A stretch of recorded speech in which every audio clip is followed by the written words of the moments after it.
Risa பக்லவி ரைட்டா. இது என்னது, ஏதோ ஒரு சிறப்பு வாய்ந்த ஒரு கார்ட்டூன் மாதிரி இருக்குது ரைட்டா. இது ஒரு பக்கம் இருக்கட்டும்.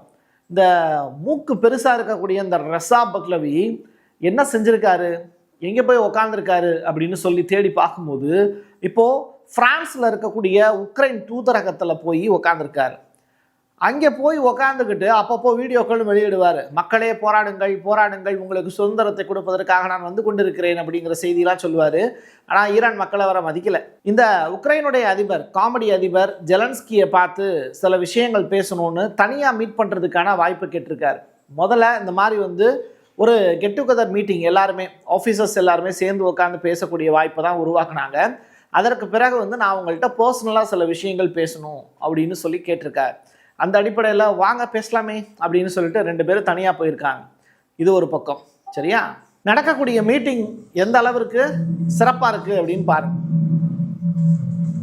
நிறைய ஆயுதங்கள் உக்ரைன்கிட்ட இருந்து தான் இப்போ அமெரிக்காவுக்கு போயிருக்கு. ரஷ்யாவினுடைய ஆயுதங்கள் நிறையா உக்ரைனுடைய டெரிட்டரியில் வச்சு சில சாகசங்கள் பண்ண ஆயுதங்களை இப்போ உக்ரைனுடைய அதிபர் ஜெலன்ஸ்கி அமெரிக்காவுக்கு கொடுத்து உதவி செஞ்சுருக்காரு அப்படிங்கிற தகவலும் ரிலீஸ் ஆகிருக்கு.